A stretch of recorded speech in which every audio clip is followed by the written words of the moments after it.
Yes,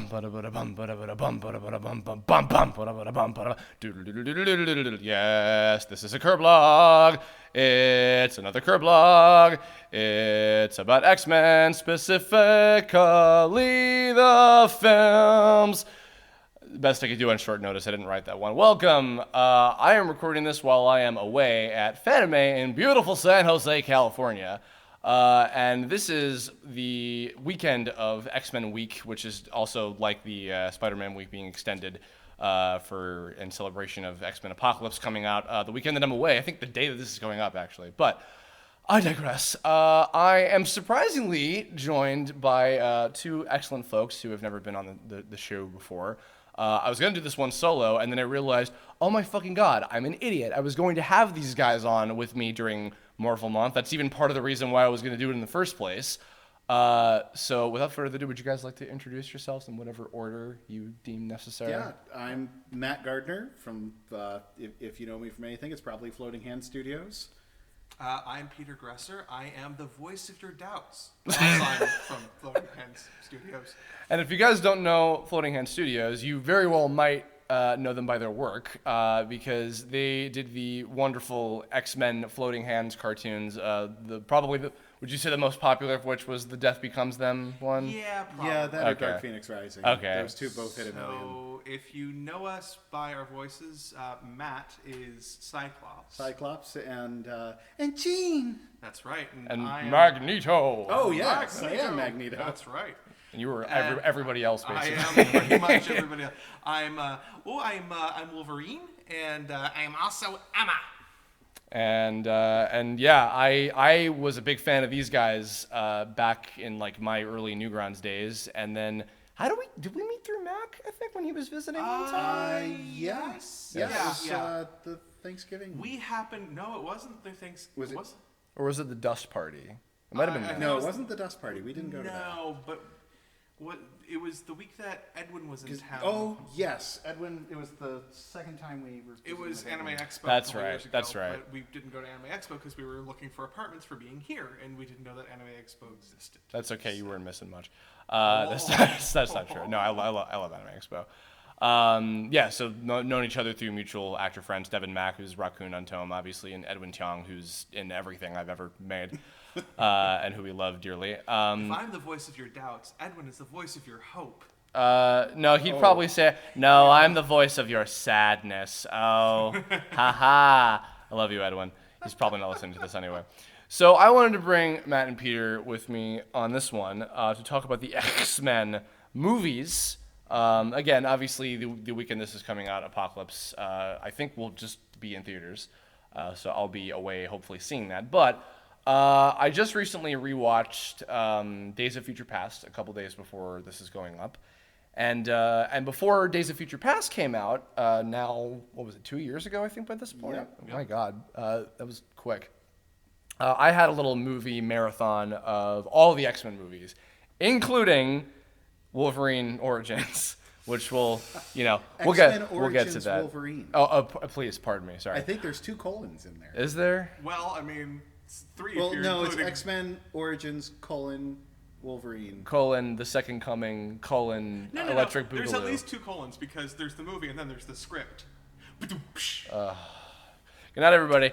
But yeah, so I've watched all of them relatively recently. I saw the Wolverine in theater. I've seen all of them in theaters except for X-Men Origins Wolverine, which we'll get to. But I guess before we go into that, since you guys are first timers on the Kirblog's, do you want to talk briefly about your history with X-Men as a franchise or anything in particular like that? Well, I was a very early teenager in the 90s, so like everyone else in my age group, I watched the hell out of the X-Men cartoon on Fox. Mm-hmm. And no better than to go back and watch it again, because it does not hold up very well. That's why, sadly, on the previous Kirblog I did with Mike and Steve about the cartoons, we didn't have much to say about it because we didn't really watch it. But at least you've actually seen it, so. Okay. Yeah. Even then, this is looking back.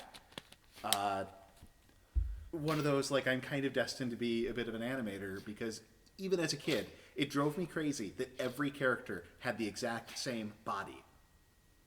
that drove me nuts.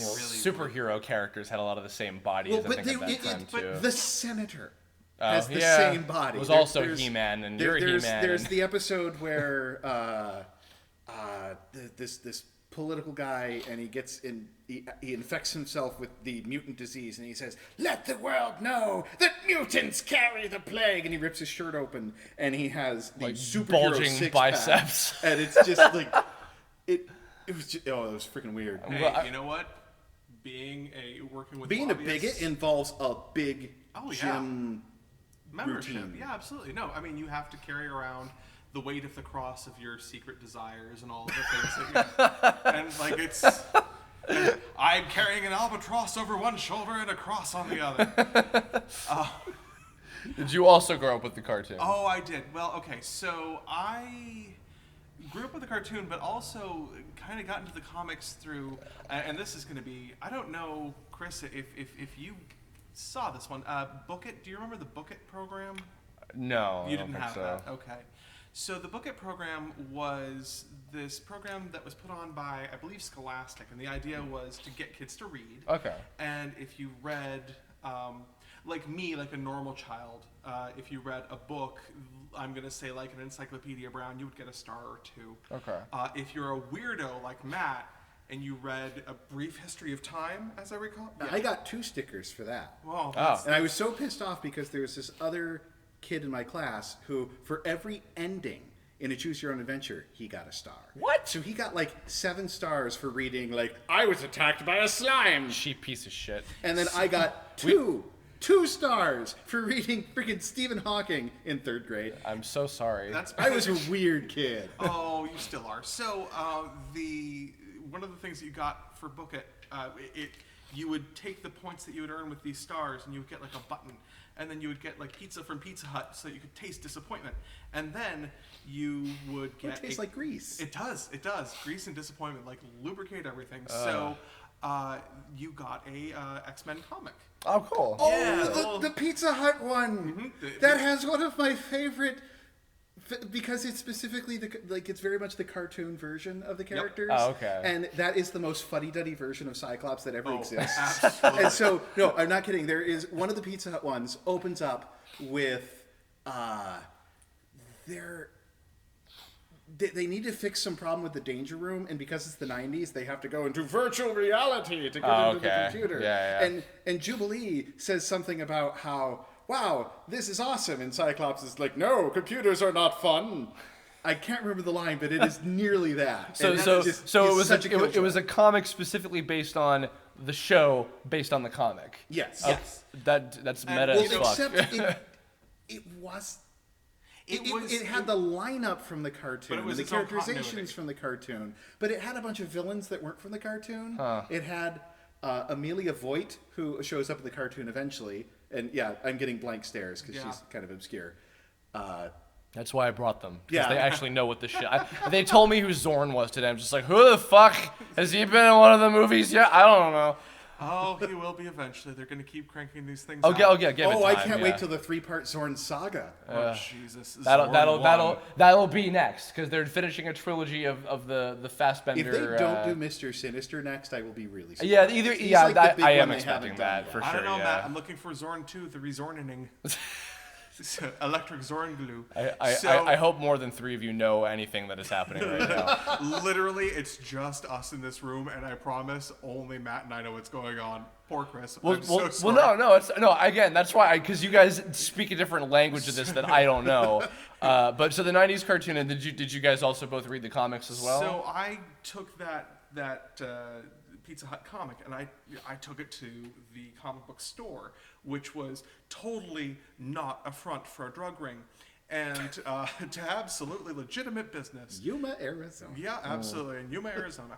And I said, I really, really like this, and would you mind introducing me to more stuff? And the man behind the counter, who is a big comic book geek, sighed the heavy sigh that only a true comic book geek being presented had with a a feeling. 10-year-old Yeah. with this, the crap Pizza Hut comic. Yeah, it's like, yeah, we got more X-Men. Yeah, I'm sure we could find some in the store. So around that time, what a dick. well, around the time, it's okay. He was, peddling coke out back. So, So what's that smell? Don't inhale it. So you are 10 years old. That was around the time that they did the no adjective, just X-Men #1 reboot, which basically was, the idea is bring it in line with the cartoon. They were launched pretty much simultaneously with one another. They weren't the same continuity, which was just terribly confusing to me as a child. You said the same characters, the same designs, which were launched only a year prior. Like they had to have had these in advance for the cartoon. It's funny because, like, on a little side note, like I was big into, I've always been a big Mega Man, guy, and when Mega Man Battle Network was, like of the 7 different sub franchises they had of Mega Man out.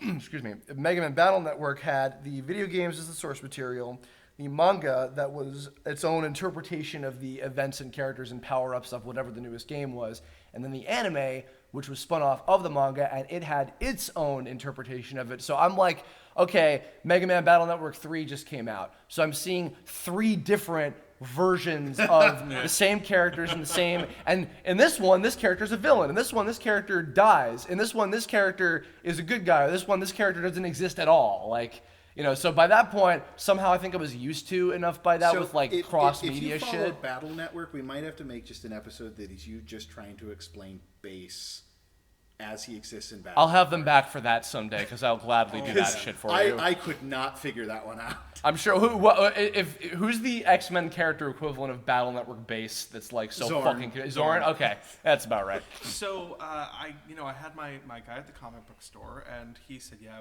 we'll get you some X-Men." And poor guy. I mean, he's giving me all of these really central to the canon books. X-Men in Australia in the 80s, and Storm has a mohawk. Wolverine solo series, some X-Force #1. All this stuff, and I was just so completely confused by it. So I just stuck with just regular X-Men, and if I had to buy another book to continue the story, which they did a lot in the 90s, this story has continued. It started in X-Men, and now it's in Uncanny X-Men.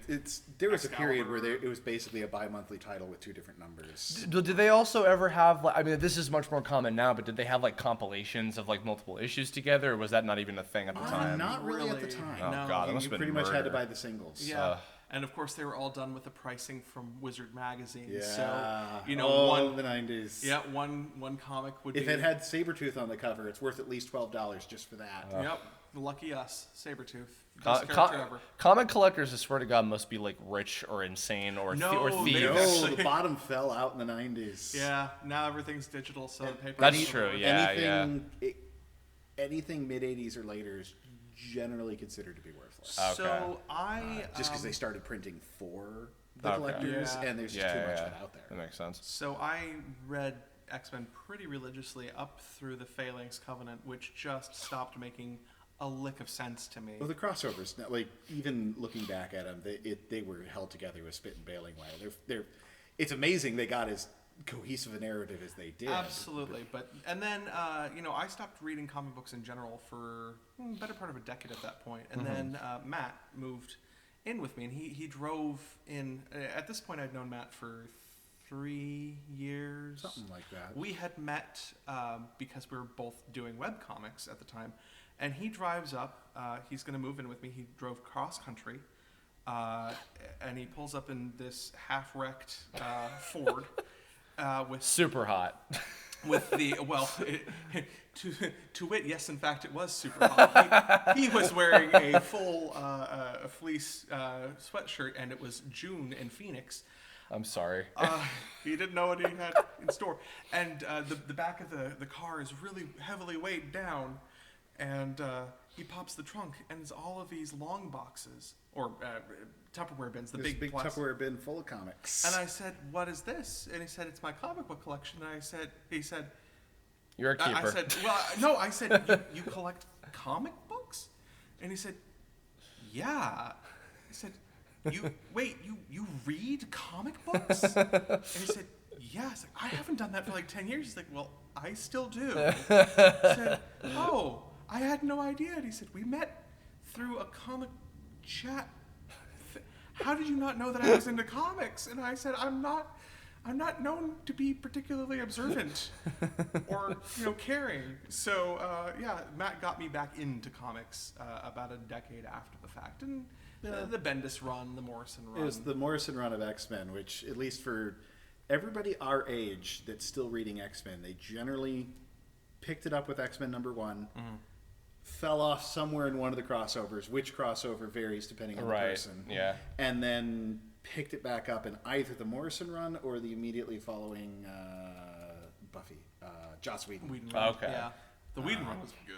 Yeah. So you had been following X-Men comics for like a while. I had kind of fallen out during the late 90s. Okay. I'd still kind of paid attention to them, but I really started picking them up again with the start of the Morrison. Okay. Yeah. It's funny because I think that's kind of like with a lot of people with certain Shonen Jump series now, where like they keep an eye on like what's going on with Naruto or Bleach right now or whatever, but like they're not actually following them anymore. Anytime I try to get into really any anime, Sailor Moon or manga, Sailor Moon, Ranma, At least those Dragon have Ball, beginning, middle, and ends to them. But everybody always tells me, okay, read these chapters, skip these, and then pick it up back. Oh well, then later. they're stupid for telling you that. But that's always what I hear. Oh well, then we have to have a conversation after this. I'm apparently. sure we will. Well, okay, so obviously, I mean, a point of kinship, which is awesome. I mean, X-Men certainly does bring a lot of people together in a lot of different ways. And we agree on nothing in it. Well, enough to But where... we agree on one thing. Nothing good can ever happen to the X-Men. Oh God, never. I'm surprised that they just haven't had like a tax audit at this point. I'm sure they probably have. I've started the process of rereading the entire run. I don't know why. I actually got through the whole Claremont run, which was the goal. But then I went past it, and that's getting much more difficult. Okay. But I was amazed when there's the wedding issue where Cyclops and Jean get married, and nothing bad happens. Right. It's... Well, no, hold That's on. weird. It's uncanny. Yes. Hold on. Warren can't tie his bow tie. And you'd think that somebody like Warren Worthington III would be able to tie a bow tie reflexively at this point. It's the little things in little our things, lives. yeah. Well, but he is... he's overcome with emotion. He's also been brainwashed into a death machine and still dealing with that. So he's trying not to kill the bow tie. He'll just cry a lot, and somehow he'll like finagle the shape together, and it works. That's the life Warren's of a great. wasp, honestly. Just crying your way through tying a bow tie. So obviously your guys' cartoons didn't come until by the time the movies had been coming out. That's Yeah, right. the second movie had at least been out. Okay, so it was as far back as X2. Yeah. Okay. Yes. Yeah, because X3 came out after we did a couple of them. Right, and then you we did the one Dark that Phoenix is Rising. X3. Right. The first X-Men came out before Matt moved down. Okay, gotcha. Well then, so then going back to that time, then we're skipping around the timeline a little bit in history. So a little How like X-Men? right, yeah. Well, fucking good God, we're not up to that part yet. First class is like 30 more minutes into this conversation, probably. Now someone's gonna skip ahead, like, oh no, you're still talking about Origin. Sorry. Fuck's sake. That's why I'm not good at predicting the future like other X-Men characters are. Ha. So X-Men 1. By that point, I had seen a little bit of the 90s cartoon. I had watched Evolution. I knew who enough of the characters were. So I was not like a hardcore X-Men fan, but I was definitely like, okay, I'm very intrigued about this universe because like there's something about this team. I think, you know what? It was probably off the heels of like Power Rangers and stuff like that, where like teams of superpowered heroes and also Justice League, I think had been airing by that point, I'm pretty sure, and stuff like that. I think so. I'm pretty sure. Yeah, it had Justice been. League. I think the cartoon had come out. It was like mid to late 90s or so. Yeah, that sounds about right. So I was into superheroes and teams and things like that. So X-Men was like up my alley. And X-Men 1 comes out. So, I think, I guess to start off with, finally now, almost 20 minutes into this, we're talking about the actual movies. And that's fine. I think the general consensus a lot of people have about the first X-Men movie, including Bryan Singer, I apologize, what's his full name? Matt's permanent celebrity crush, Mr. Bryan Singer. Is this true, Matt? It used to be. Okay, yeah, fair enough. Yeah, he's No, kind of back- aged like milk. But back in poor 2000, I had Brian. a huge crush. Of all people, and not like Hugh Jackman or Jason Marsden or... Matt isn't going to kick any of them out of bed, but Bryan Singer was Yeah, he was the one. I like nerds. Fair enough. Yeah, he really does. Well, he is still a nerd, if that means anything. Yeah. I still think he's handsome. But he was talking about in one of his interviews in the DVDs where he was being very handsome about because I used to watch a lot of the behind the scenes shit on the X-Men DVDs, and he mentioned in the one for X2 actually how when I was making X-Men 1, I felt like a part of me felt like I was making just a giant trailer for a bigger movie. And I think a lot of people can kind of agree on that with the first X-Men movie. So the first X-Men movie, I have such a mixed opinion on it. I want to be kind to it because it is really worth remembering that we wouldn't have things like an Iron Man, an Avengers, a Captain America, or for that matter, a X-Men First Class or Deadpool, if we hadn't had that built upon the backs of X-Men and Spider-Man. Those are what really launched the modern superhero thing. Yeah. Basically, the point on this is if you want these to stop, the scourge of superhero movies to stop, just stop watching them and know who to blame. Yeah. So, but that having been said, the first X-Men movie is, I just do not super care for it. Like it was good, but I am impressed that they were able to do a full movie with like 15, maybe 17 lines of dialogue in the entire freaking... It's pretty quiet, yeah. There's not a lot of talking. They're pretty terse. They really... And, you do have the moments where you have the little bits of, Whedon's original pass at the script. Did he do the first draft of it? He did a draft of it. Okay. The thing is, that thing had been in production for so long. Yeah, I can imagine. And when did it come out? Was it like 2002 or 3 or 2000. something? Okay. Oh, wow. Was it just before Spider-Man then? I think they were within a couple of months. Okay, yeah. It might have been 2001, but they probably were Sony. It's probably Sony and Fox competing with each other on who would get out first. It was a real 1-2 punch. Like they were contemporary. I'm sure that anybody who's listening to this can just pop on IMDb and but leave a comment berating us about it. Carry on. Well, what's new? Berate me away, Dad.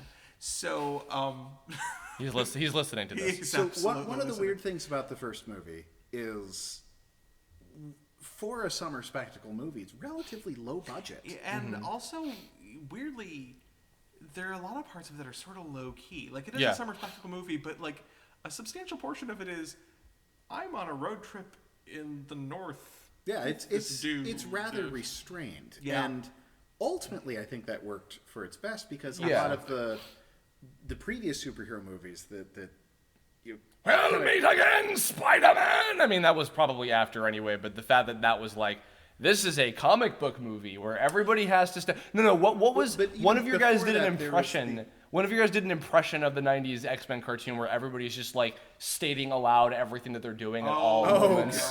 Yeah, like... I'm going to this room and I'm using the key to open the door, and this entire time I'm smelling the scent of lilacs and it's reminding me of my mother who left me years ago. It's just on and on and on. And Cyclops Captain explained the obvious. Oh, Christ. Gene, there's a button. It's a thing you can depress into the console. Oh, please, Scott, I have to do it so that we can have our child in the future that will become a plot point in 20 episodes. Yeah, thank you, everybody. Well, if it's the cartoon... Don't touch the fire, that's hot. If it's the cartoon, Gene's only line is, Scott! Faint. And then, of course, don't forget, Professor Xavier's only line is, yeah! So, I must use my mind. Meanwhile, in fucking contrast, you have like in the movie, just like Logan and Rogue in the fucking car, silence for like 5 minutes. Like, so what's your name? I don't know. Okay, and then Sabretooth comes in, and there's a fight scene for like 5 seconds, and then more silence as they transition to the next area. There's nothing else quite like it. It's sort of like it's the Ingmar Bergman film of superhero films, like long stretches of darkness and silence. But it's contemplative. The one thing it really did right that superhero movies had not done before is they didn't kill off the main villain. That was a really big deal. Well, and the MCU movies do that shit all the time now. They don't bring a lot of them back anymore. Yeah, but the ones that will, like, they leave key ones alive. Yeah. But the end of the first movie, the most striking thing about it was Magneto isn't killed; he's arrested, And so you've got that fantastic scene at the end with him and Xavier in the plastic prison. And then Xavier leaves and the theme music starts playing and everybody's like, oh my God, I can't wait till the next movie. And that is the only thought you have leaving this movie is like, you're not even thinking about X-Men. You're thinking about, holy crap, X-Men 2 is going to be awesome. Yeah. You know, I think to give credit where credit is due there, it's a hell of a canon to work with. I mean, X-Men is about as old as the original Star Trek, or for other perspective, about as old as the original Doctor Who. Wow. So if you consider, you're going back decades upon decades at this point. Yeah. Both Who and Star Trek are a little bit older, but only by a matter of a couple of years. So consider what you're working with. I mean, these characters have been around forever, and they've got truly dedicated fandom. So when you are doing this movie with this new interpretation, you know, Rogue is back to being a child. Yeah. I think the original introduction of Rogue in the comics, she was at first she comes across as being like 30, but as soon as they make her good, she's a teenager. It's totally what they do in comics all the time. You've got a villain who's introduced, they realize they're going to make them good, they start de-aging them, and then because when she shows up, she is like super queer coded. She looks like lesbian B. Arthur in her first appearance. Oh, Rogue? Yes. Oh, yeah. Oh, okay. She looks elder, like she looks middle aged. Right. And then very quickly she starts getting younger and much more sympathetic. Sure, and to be fair, I mean, because even I mentioned this, I think we joked about this on the cartoon one I did with Mike and Steve, but we watched the Pride of the X-Men pilot, and in that, I mean, like that's just very much the style where like Kitty's like, I am an adult, I'm 14. I'm like, you look like you're like 30, and that's just that pilot. But like, yeah, and in the 90s cartoon too, like just everybody was just because wasn't also Jubilee was a teenager. She was like supposed to be like 15, 16, Yeah. She was supposed to and be she looks 16 like she was in her 20s. Hey, That's just how it was. She, to be fair, Jubilee, first, she is supposed to be a teenager who lives in the San Fernando Valley, and as residents of the San Fernando Valley, we can all attest to the fact that teenagers here look to be about 42 years old. It's because of the smog and the stress of living in Los Angeles. I totally can appreciate that. I could never be 4. I gotta tell you, anywhere else in the country, teenagers look like teenagers. But here, you've got like this 13-year-old with a 5 o'clock shadow. It's mildly terrifying. And like, a checkbook and a briefcase. And like, it's really worrying here. So, don't send your kids here is my point. But X-Men movie. Yes. What we're here to tell Teenage Rogue was and actually I like Kid Rogue. I feel like for me works better. As a Rogue, character. especially because of her power set, is inherently really sympathetic. Yeah. Like you can get a lot of pathos out of it. Absolutely. Yeah, a teenager who is not allowed to touch anybody. Yeah. Right at the time when they might want to actually start touching people. And that's the beginning of the movie, basically. Yeah, is that? Absolutely. Yeah. Yeah. But I think one of the other thing that always sticks with me is the opening sequence of the movie. Well, there's we're here to see a comic book movie, Auschwitz. Oh, okay. But after that, the opening sequence where there is Jean talking at a Senate hearing, and then there's this echoey hallway where in shadow you have Magneto on one end and Xavier at the other, and you can't see either of them clearly. Yeah. You never see their mouths move. And it's so echoey. All you can hear is just this echoey British accent, and you have no idea which one is talking. Well, I mean, on that note too, I mean, I even I think I implied this in the cartoon Kirblog as well, of the X-Men series, but for better or worse, in terms of whether they are as accurate as possible, the movies established the still amazing, all the same performances of Patrick Stewart as Charles Xavier and Sir Ian McKellen as Magneto, and which has now basically made Professor X in every interpretation more or less be British, even if that's not technically accurate. The British accent I buy a little bit more on Magneto because of being from Europe, obviously, so it would make sense for him to learn English that way. But their performances, and I mean also Hugh Jackman on Wolverine, I mean like those three in particular, I think really defined a lot of shit about those characters from everything else. Well, what Hugh Jackman did for Wolverine in the comics is, so in the 90s, Wolverine was really feral and gross, and it was Covered like in very basically, animalistic. like scars And almost, but not quite. after Hugh Jackman, Wolverine became sexy. And I'm not even saying this is a downside. All of a sudden, the love triangle between Jean, Scott, and Wolverine makes a lot more sense when they finally start drawing him to look like a person. The other thing that changed post the Hugh Jackman Wolverine is they stopped giving Logan hair that was the exact same shape as his mask out of costume. That was the thing. For the longest time, he had this hair that could only be done with, I'm going to say, like 20 or 30 minutes with some Aquanet and some like true grit and determination. and somebody finally came to the conclusion, if we just call him by name, the reader will figure out that it's the same person out of the mask. To be fair, he still has like the split going on a little bit, so it still works, but it's not silly looking anymore. Yeah, it's less Aquanet and more just a little bit of Dapper Dan or whatever. Yeah. Well, it would be akin to if Bruce Wayne were to take two parts of his hair and just kind of stick them up into little triangular spikes on either side and say, "No, I'm not. I'm not Batman. What are you talking about? I just like this silhouette. I, a millionaire, have decided to have idiot hair." It strikes fear into the hearts of the board members. Well, it certainly strikes. I mean, for Logan's case, it certainly strikes fear into the hearts of the poor staff at Vidal Sassoon. But it just, it was quite the look. And so when they had Hugh Jackman in it, which a lot of people I know probably actually, I'm curious because Bryan Singer also in that same interview that I was looking at mentioned that a lot of people complained about the casting of Hugh Jackman because they felt he was too tall and a little too like good looking for such a feral character. Well, and at the time, for the interpretation that they had, yes. But here's the thing that I would think is important to remember with that. Right. When you talk about a concern of an interpretation and this is true for all of the superhero movies translating from the comic book to the film, for the different media interpretations, I think you have to remember that, especially with something like X-Men, you're talking about a 50, 60-year-long canon. Yeah. To say that it's not like it was in the comics, well, that really kind of depended on when.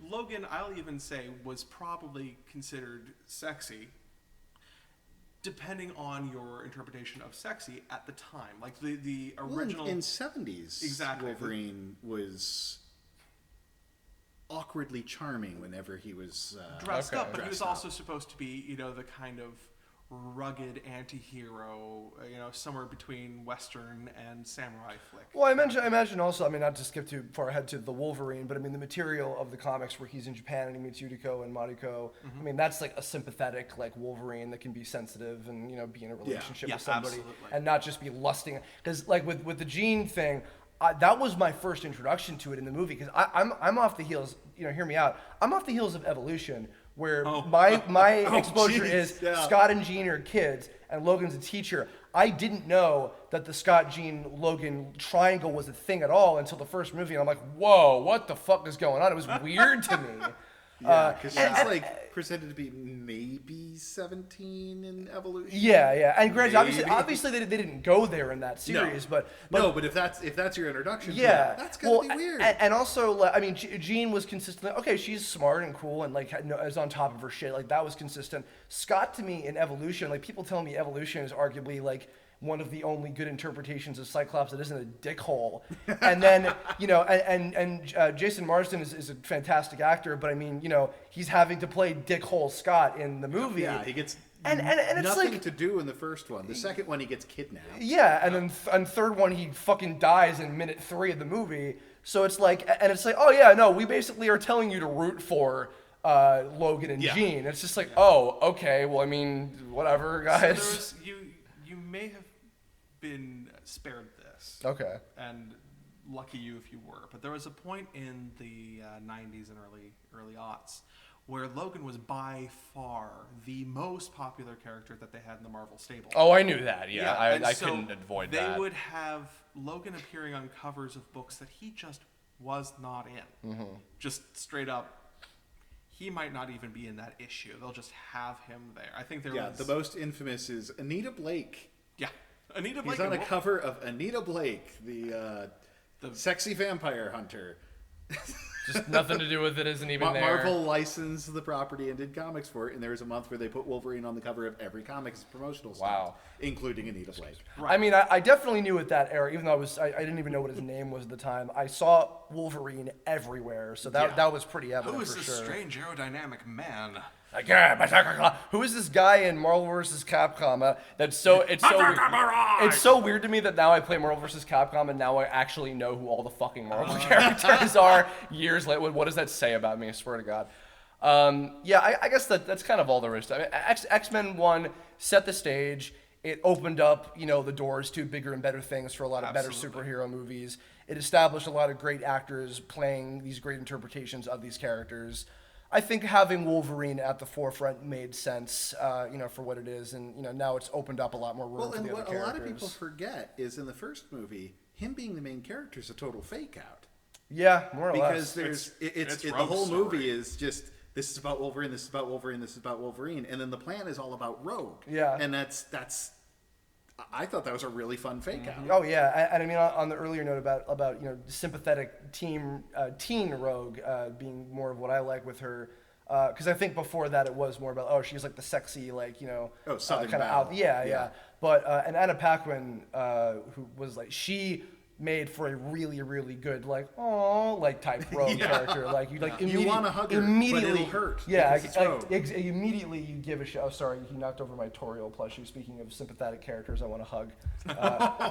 Snail Facts. They haven't played Undertale yet. They will soon, because I'll force them at gunpoint. I want to play it. But X2. X2, I think, is of the trilogy of the original. I can't say Singer trilogy because that's not true. Of the first three. The first three. X2 is the one that people are like. This is the closest to like a full-fledged good movie start to finish. Absolutely. Yeah, Absolutely. And that one's particularly interesting because it is pretty explicitly based on a very specific comic, which is God Love Man Kills.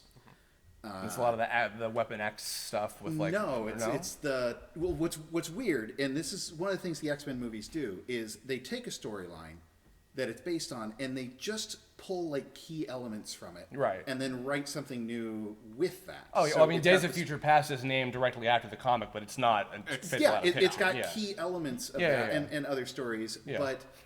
So in the comics, Stryker is a reverend who is he's a televangelist, Right. who is trying to drum up anti-mutant sentiment, and so they recast him as a military person, which is probably a wise move. Well, Right. and it also makes sense in terms of the era, because when Oh, God yeah. Loves Man Kills was published, you had That was people the like rise of the megachurches. well, and you had Billy Graham, Yeah. you had Jerry Falwell, you had these folks who were just preaching some really disgusting stuff. And then in 2004, Three? all right, Three or when four, X2 something like came that. out, you had folks in the military who were saying some pretty disgusting stuff or doing some pretty disgusting things as we, as a nation came to find out. And X-Men is always a vehicle by which we turn a lens upon ourselves. Yeah, and absolutely. examine, the legacy virus is HIV, and, the mutants are an analogy for civil rights, and Jean is an analogy for never ever making a good relationship choice ever in your entire goddamn life, Jean. But I don't know. Kitty Pryde might have her beat. oh god, okay. Kitty's probably a little more on top of her shit than Jean. That's She's saying more on something. top of her shit, except when she's dating. That's true. She has she's dated She's Pete Wisdom, who you probably No, are I familiar don't. with. No idea. She Cyclops or Colossus, excuse me. Colossus. That's alright. probably her most successful Yeah. one. But right now she's dating Star-Lord, Oh. and that's not going. It's fun, but it's not going to end well. It's a phase. Get it? I'm sorry. I swear everybody closes the fucking Yeah. window. Nightcrawler. I mean, obviously we don't have Alan Cummings come back. I'm sure the new actors who's playing him in Apocalypse is going to be great. But Alan Cummings did a fucking amazing job on Nightcrawler. Oh god, yes. For the centuries of fucking makeup that he went through, which was extensively covered in the behind the scenes stuff. In the that opening. Oh was yeah. Just Oh so yeah. wow. Absolutely. That was just. I mean, it was. I think really the first time what they established better than I think they did in the first X-Men movie. In X2, I think they truly established that a single mutant could be a really, really big threat. Even when theoretically, he probably shouldn't be a big threat. I mean, Nightcrawler isn't ultimately a bad guy. No. He's a panicked person. And he's a Well, sweetheart. in that they've got they're all brainwashed, if Right. you recall. Yeah. I do, and that's the thing, though. I mean, that gets to raise the threat level, because if you can brainwash a mutant, if you can brainwash somebody who can literally be anywhere at any point, and has, and as long as it's within theoretical visual range, and has immense strength and immense acrobatic ability, and also happens to be Alan Cumming, so you're going to find him disturbingly sexy no matter what happens. I am invincible. You're going to, that's, if it were somebody like me, or a Paula Deen, or, same difference, or, a regular human being, no, that's not such a big of a threat. But it's Alan Cumming, like, you're probably going to end up dating him. So it's a real risk. I will say one of my favorite scenes, a pair of them for sure, is the twofold strike of Mystique injecting the douchebag security guard with iron, followed promptly by Magneto taking the too much iron out of his blood and escaping. That was so that shit was Escaping great. with a BB. Oh god. Oh, man. Magneto. That movie established. I loved the movie versions of specifically Magneto and Mystique. Oh, sure. Because oh god, I can't remember her name, but not Rebecca Lettuce. Romaine Stamos. yes, yeah, Romaine Lettuce. who played her in the original trilogy. Bizarre character design. God, but she's so fucking cool. That version of Mystique is so cool. The thing that I loved about that character design, though, is that was another. It's not dissimilar from Hugh Jackman's Wolverine, where the version that showed up in the movie, they started saying, no, we can actually probably do that in the comics, because there was no real reason for this character to be wearing this weird white outfit. Well, and shit, there was yeah. the single piece bathing suit with the weird cloth and then the skull belt. Like, Yeah. it's sort of an obvious, gosh, I'm probably a bad guy outfit, and like, Yeah, they she's more they effective to didn't not really be that. make her look like the movie, but they certainly gave her a bit more traditionally sexy outfits Well, Yeah. after that. Gave her more stuff to do with her power, which I think is, kind of central to the character, and so Yeah. worth it to do. But I mean, her interpretation was just so much fun, and God, having them together, because I think that Rebecca Romaine Stamos is underrated as an actor. Yeah, she was really solid in all of them. She was, Even and- in 3. Like, she Yeah. did well, yeah. And having her play against Ian McKellen, who of course is this, just absolute force as Yeah. an actor. Yeah. My God. But they're fun. They're fun. And I absolutely agree. The injecting the iron, that was just one of those moments of like, oh, they can do that. This is comics. Yeah. That's not how it would work in real life. That's cool, whatever. Like, it God was, almighty. Also, just her delivery on bottoms up after the guy fucking conks out. So good. I love that shit. And I mean, an obvious one. I mean, the Deathstrike Logan fight is amazing. Oh, yeah. Oh, yeah. I know that iteration of Yuriko is also totally not accurate. She's not really a mutant in the comics and everything. Yeah. No. But and I'll get to this point about Apocalypse when we get up to that later, or maybe even I'll save it for when I do my thoughts. But I didn't mind that they just made her a mutant. It made things less Yeah. complicated for this version of the universe. I also don't tend to be that much of a purist. Like, as long as you get the core elements, the themes, Exactly. the things like that, I really care about. But if you're gonna do something like, oh, she's a mutant instead of a cyborg, well, okay. Well, in that she's the core of her character is that she is a anti-Wolverine. Like, she is the Right. answer to his powers with the Yeah. claws and everything. And you still get to hit the necessary plot points, the necessary emotional beats. Yeah. I think that if you start opening up the whole idea of her being a cyborg and Spiral's body shop and the whole thing, Yeah. you're gonna have to tack on another hour and a half to this movie. Yeah. It's for brevity's sake. She's a mutant. She was also part of the Weapon X program because of her dad, whatever, the Empire. It was cool because X2 had, I mean, a lot of superhero movies get criticized for having too many villains, but they made use of all 3 of their major villains in very different ways. And that Deathstrike is the physical one, and that, you know, she's the answer to Wolverine, the big cool action scene with Kelly Hu, who's also fucking fantastic. William Stryker is the head honcho who doesn't have powers, but he's the manipulator, mastermind type He's guy. no less a threat. And then his son Jason, who does he have like an actual like mutant name, or was he just his son? I'm pretty sure, given that that's Jason, that's supposed to be Mastermind. Okay, so that was just that version. Yeah, of and Mastermind is an illusionist. Right. So, I mean, and granted, he was only a very small part of it, but in the fact that he was the threat that Xavier had to overcome, that was the, you know, the mental, you know, hurdle to overcome. So they made really interesting, different, and then also, of course, you still have Magneto and the Brotherhood. And they're also having to like kind of work towards a lot of the same things and everything. Yeah. Which, you know, whenever the good guys and the Brotherhood have to actually team up. Like I just called the X-Men the good guys. Like you can't just fucking call them the X-Men.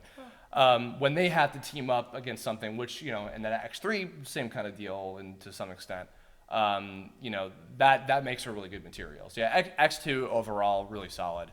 X3, Last Stand. Okay. So I'll get the one nice thing I could say out of the way. Sure, go ahead.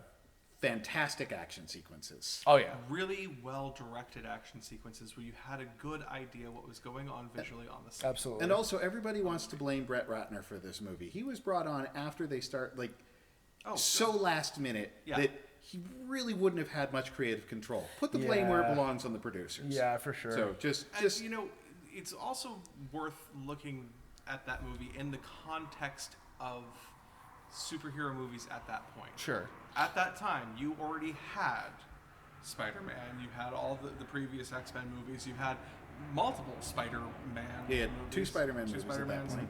Had the first Iron Man movie come out yet at that point? What? I don't think know. so. I don't think it was yet. I think it was before. Okay. Yeah. So it was before that, but there had been a degree of success to superhero movies at this point. Sure. Yeah, we had two really successful X-Men movies, two super successful Spider-Man movies. And truly nothing can start honestly fucking things up in a Hollywood production than Like previous success. successes. Yeah. Because, you know, they don't want to match the previous success. Nobody ever wants to match that. They want to exceed it. And so you're going to start getting people getting kind of antsy because, okay, well, we've got this thing and it's sort of an iffy story, and it might be good, it might be bad, but, you know, we've got these great actors. We also have Kelsey Grammer. And we have a deadline. We have a deadline. Also, Kelsey Grammer on Beast was fucking great. Oh, yeah, it was fantastic. The thing is, like... That was typecasting. Well, and I mean, really. everybody does those little fan casting things. Wizard always had their feature, and... Beckett did that for the Dragon Ball movie back in the day. I remember that. And everybody's pick Yeah. for Professor Xavier was always Patrick Stewart, Stewart. because he's the only bald actor you know. But he's still perfect for it. Oh, yeah. But Actually also, true. Phyllis Diller. Oh my God. She could like break into like, you know, a whole thing about her husband Thor. but Why wasn't she Emma? Or really? Fang, not Thor. Excuse me. but God, why wasn't she? and voice-wise, whether everybody thought of it, as soon as they announced Kelsey Grammer's Beast, everybody's like, well, of course. Well, it's Like- akin to, you know, oh, Robert Downey Jr. is gonna be Iron Man. Okay, yeah, all right. You know, that makes sense. That's Yeah. perfect. I felt like such a dipshit when I didn't realize on my Did You Know voice acting videos that Xander helped me co-write a long time ago. In the X-Men one I did, I forgot to mention that George Buza, who was Beast in the 90s cartoon, because they shot half the fucking movies up in Canada for the original trilogy, he was in the first one. He was the truck driver that Rogue meets in the first fucking scene. jeez. And I'm like, how did I not fucking put... I was like, every comment on that Did You Know video is like, why did you not mention it? Because I'm stupid. So, yeah, Kelsey was great. I'm going to say this on the positive note of X3. I went to go see it, not opening night, but like the day, the actual day it was out. Not like the midnight release of it beforehand, but the main day. Yeah. And the whole theater was all X-Men fans. And everybody was cheering at everything. So because of that, I have very fond memories of just being in the theater. experience of Yeah. watching And the like, you know, when Juggernaut bitch happens, everybody's cheering and laughing their asses off, you know. And considering it is mostly just like dumb, ridiculous action and not a whole lot of like philosophical stuff like the previous ones and like X-Men had been known for by that point. Yeah, It lent itself well to that kind of crowd. So for that, I have some fond memories of it. And, you know, and even going back and rewatching, I'm like, okay, yeah, there's a couple fun scenes and there's some cool stuff like mixed in there. fully acknowledge it is not a good movie by any fucking means. Well, it isn't, but you have to remember that it doesn't have to be brilliant. It just has to be fun. Sure. Ultimately, it's a summer blockbuster. Now, that said, it had some truly dumb stuff in it. Oh yeah. Well, and it also like leaves everything in a bizarre space. Like, how do you go on from there? You killed half of your leads. Well, more than half of your You leads. took Yeah. away Magneto's powers, although you have that post-credit scene. Was it post-credit? Yeah, I know it was just before the it was credits. just- it was just Post credits before the was when he credits. wakes up in his brother's body or some shit or whatever the fuck He that was. wakes up in the John Doe body. Right? Yeah. Yeah. That was peculiar. I will say that I really did enjoy the idea of the Phoenix just actually being Jean's full extent of her powers, that she's actually just crazy freaking powerful. Right. I did like the idea of it's just telekinesis on a molecular level. Right. Like, that I thought was a really fun idea, but they... It isn't the Phoenix from the comics. No. Certainly. And I think they didn't... The idea that they didn't give it enough room to breathe. Yeah. Because Yeah. it really feels like they've got two ideas for a movie that could be good, and they just mushed them together, and I think if it's it were... just... It really is an example of the overbloatedness that they somehow managed to avoid in the previous two, despite how big the cast was. Yeah, well, the funny thing is with it, and this is kind of leading into the next couple of movies, is I think what the intention was, is it felt like they were going to end this, which is unfortunate because it still felt like we never got like that much of like a true X-Men movie with the team getting to do everything together. It was a little, X2 came close, but everything was very divided, and it was a little bit of a different kind of experience. Cyclops was off, and you got the big Wolverine showpiece. Yeah, but but the team never got I it. think Right.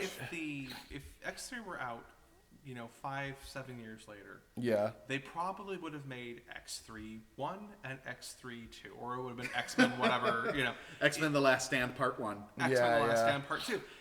Akin to Harry Potter, akin to Mockingjay, really to let the story breathe.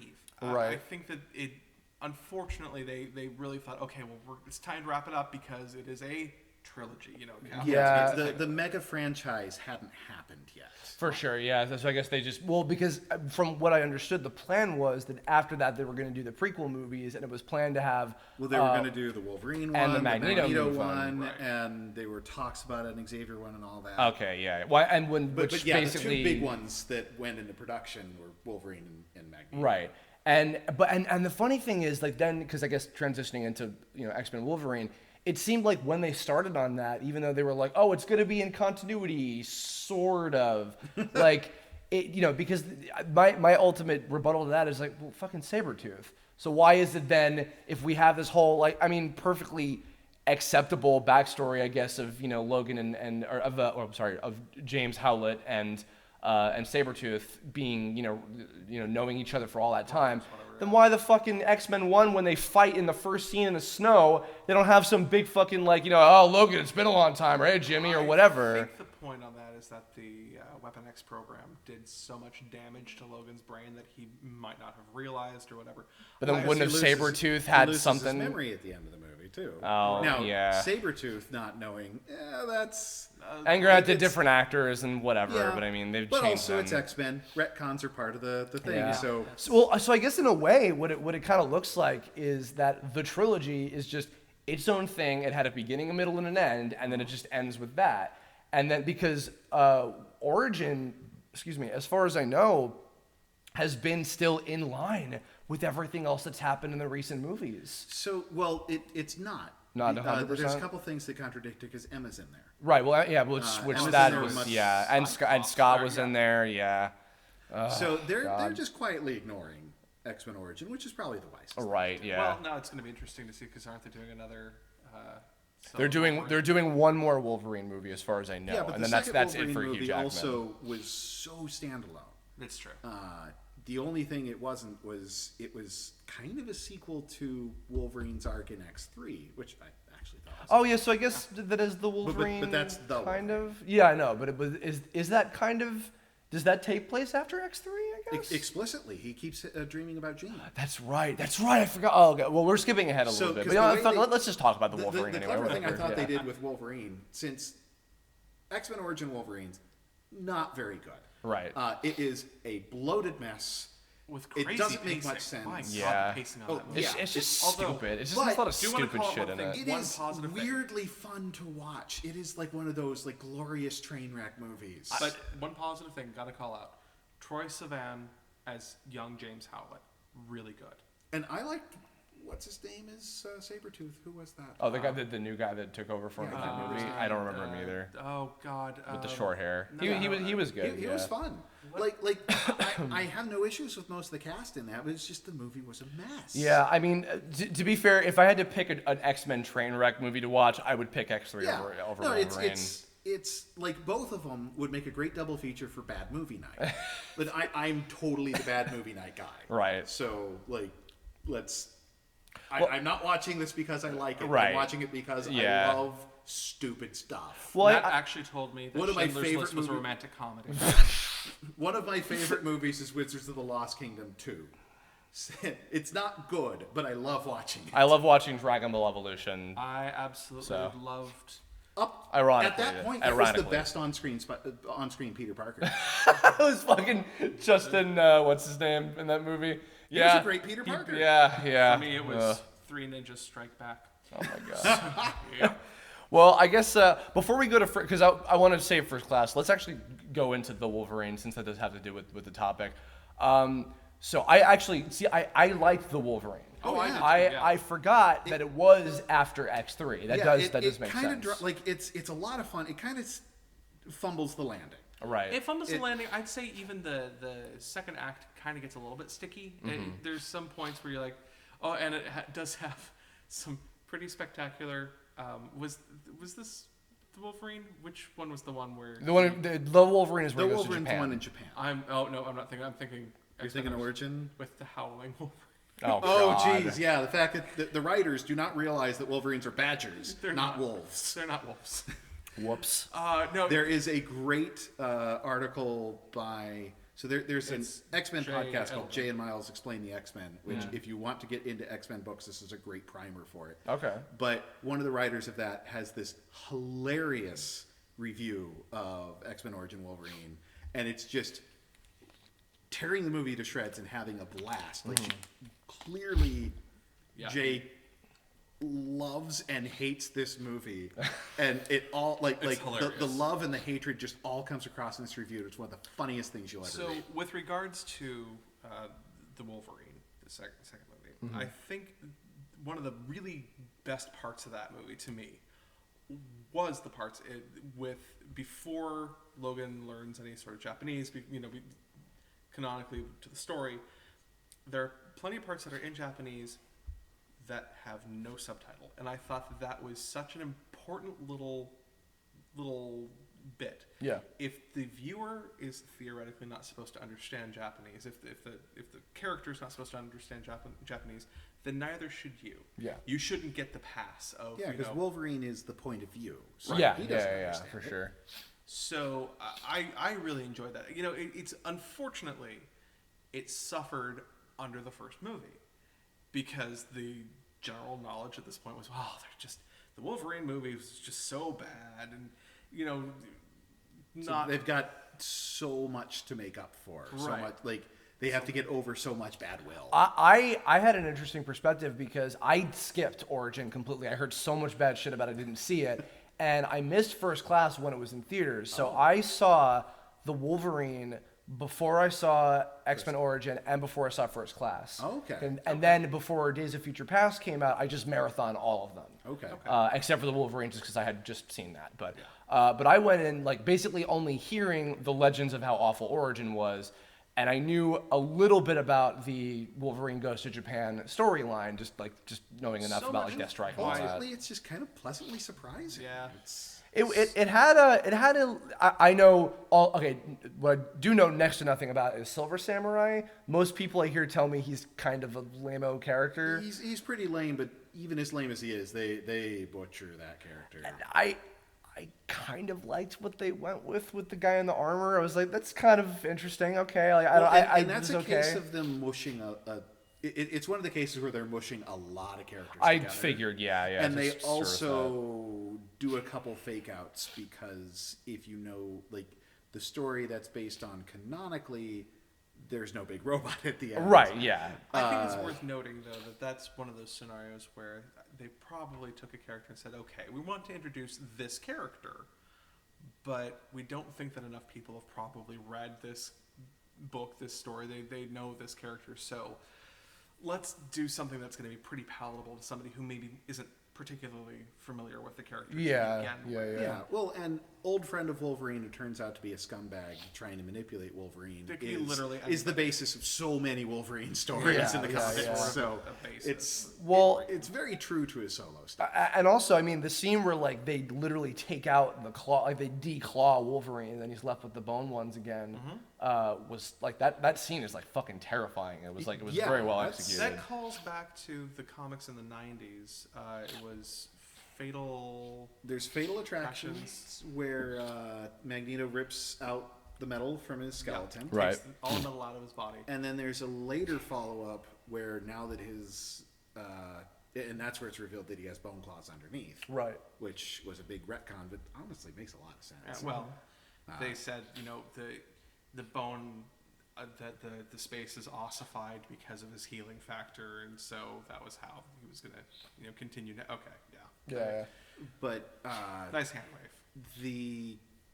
Then later in the comics, there's this incredibly 90s villain called Cyber, and he has hallucinogenic poison in his fingertips. So whenever he scratches Wolverine, the artists get to draw really weird stuff. Cool. And he smashes the claws on one of his hands. So it's very evocative of that as well. Okay.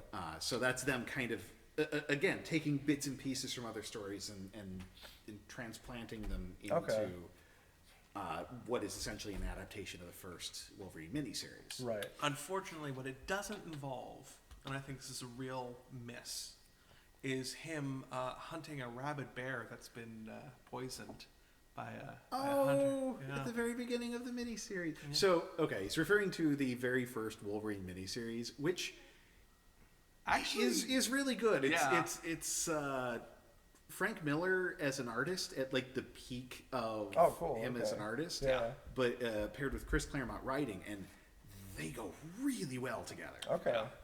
Is that the story of him going to Japan? Yeah, okay. It's the Wolverine miniseries. It's a 4-issue mini, and the bulk of the Wolverine is based on that. Gotcha. That's where Yuriko. Well, Yuriko was established before that, but that's where Yukio. Mariko is before that.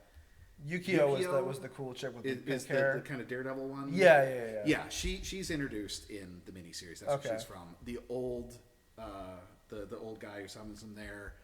It's Yuriko's father is from that. Yeah. Although he's still the antagonist, but he has a very different role in the book. Right. That's where it starts really deviating. Okay. So it's a movie. It's a fun ride. Fun. Yeah. It was a cool story. I guess opening up a little bit, since you have reminded me now, that's right. It was in continuity with X3. The setup at the end with it to tie into what became First Class was the reason. Days of Future Past. Oh, sorry. Yeah, Days of Future Past, I should say. Was what further reminded me, like, no, this doesn't fix everything because there's still so many fucking things that don't add up or whatever. To be fair, though, plot holes and retcon are kind of and that's the hydrogen of the X-Men universe. And I'll get to my thoughts on that when we get to the Days of Future Past. Yeah. But before that, we've got First Class. Yeah. First Class.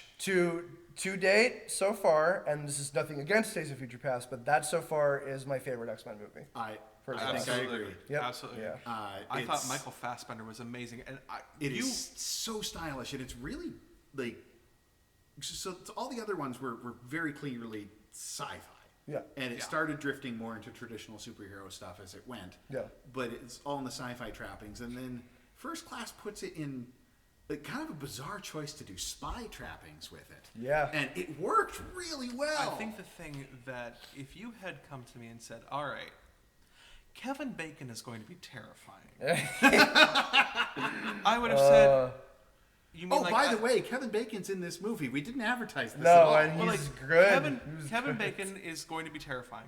I would have said, you mean like as a person or like am I 6 degrees away from death? Like, what's, what exactly is going on? And he was amazing. Yeah, he was really good. Just the scene with young Eric in the concentration camp where he's just glib about killing the kid's mother in front of him. Just, Yeah. And what's the Sebastian? So Sebastian Shaw. Shaw, right, It's right. a very loose adaptation. He is Right, yeah, not yeah. the same Sebastian Shaw that's in the comics, which I think Sebastian Shaw in the comics is terribly entertaining, but is... He'd be hard to adapt to. He is one giant BDSM metaphor. Right. So there's, the Hellfire Club, and they're all in, like, sexy Victorian garb, and there's a whole ton of BDSM stuff going on with that. Right. And his power is the more you hit him, the stronger he gets. Right. So Which really has some strange connotations with It's that. also that- worth that I noting can that- understand why they didn't tackle that. Yeah. It's also worth noting that the comic book version of Shaw is one of those characters where I was legitimately surprised to find out that he's supposed to be straight.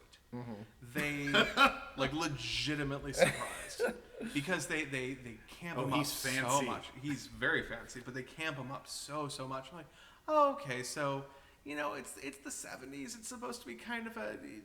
Unfortunately, there were a lot of queer villains at the time, and their queerness was part of what made them a villain, or whatever. But I find out that he has a kid now. Not to say that gay folks can't have kids or queer folks can't, but he's supposed to be apparently straight. That was shocking to me. In fairness, if you go back and read the original appearances of him, that like the Dark Phoenix saga stuff, he's a lot less mincy. And that's true. And Than he gets he's a lot less in mincy. his appearances in the 90s. He's pretty mincy. And in the Dark Phoenix, he's a lot less mincy and a whole lot more lecherous. He's actually gross and terrifying. Huh. But they did a very different interpretation of him for First Class, and it was just knock out of the park. Good. I'm gonna say that I had Phenomenal cast Oh, yeah. all around. Yeah, Michael Fassbender as Magneto, James McAvoy on Charles, Jennifer Lawrence on Mystique, who took the role even further. I mean, Holt as Beast was really fun. yeah, he's awesome. I think, whereas I try to be super positive with the movies that maybe don't shine so well in the lens of history. For this one, there's a couple missteps. I think, unfortunately, January Jones did not have a lot to work with. Yeah, that's which a is shame. not a reflection of her ability as an actor. She's a tremendous actor. I just think that they didn't give her a lot. The X-Men movies have kind of a tradition of having the silent lackeys. Yeah. And so it's Mystique in the first one. Mystique and Toad barely speak. And Mystique has the one line, which is really powerful when she says it as a result of that. The second one has Deathstrike, who barely speaks. Only has Third one line. has Multiple Man. Yeah. I wouldn't count Multiple Man as that one, but Yeah, like the third but one. those characters are pretty quiet. Yeah, and Kevin Bacon's lackeys in this kind of fall into that. You've got Riptide, who I don't think ever speaks. Yeah, You got Azazel, Azazel, who's Mayrvel. another real the character choices in this movie are so bizarre. They work, but they are bizarre. And then next movie, dead. Yeah. They're just all gone. It's like, oh, okay. Well, But yeah, Emma. that one, that's the biggest disappointment is not even like the interpretation, just the fact that there goes Emma. Well, Yeah. that sucks because she. I mean, If you've seen our cartoons, Emma is like one of our favorite Okay, characters. yeah. That's no secret. And here. my only real exposure to her as a character is from Wolverine and the X-Men and a little bit of the Uncanny X-Men not audio comic, the motion comic. Okay. That was that Astonishing? Oh, sorry, Astonishing. Yeah, not that was Uncanny. the Joss Yes, Whedon yes, run. that's Yeah, right. Which was He tremendously did a good. great Yeah. job on that. And so I know enough about her, and I like from my own firsthand experience, and secondhand, I know that she's like a really massive, important character. If anything, maybe even also from your guys' cartoons, the fact that she's so prevalent all the time, and I get there's a lot to her. So that's one choice where I'm like, why just wasted so easily? I I think the other thing that I just I have to address it. Maybe it's just one of those fandom elephant things. Sure. I had a real problem with killing off Darwin.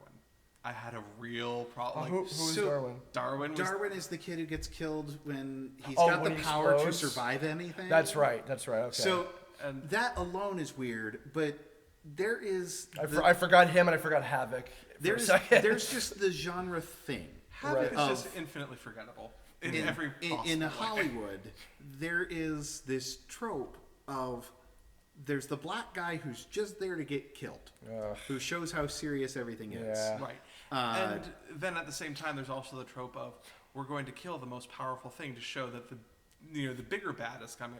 Think Heroes, which is basically just X-Men with Well, the or numbers anytime piled a new villain shows up in Star Trek, they beat up Worf Well, I mean, everybody because gets but he's supposed to be the most intimidating one. Sometimes, I'm just saying, sometimes it's consensual.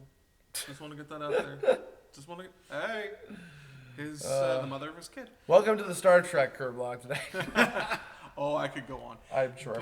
But what's also Yeah. weird regarding there's the black guy who's just there to get killed. He's not black in the comics. No. He's Mexican. Okay. And so it feels like they made him black just so that they could kill him.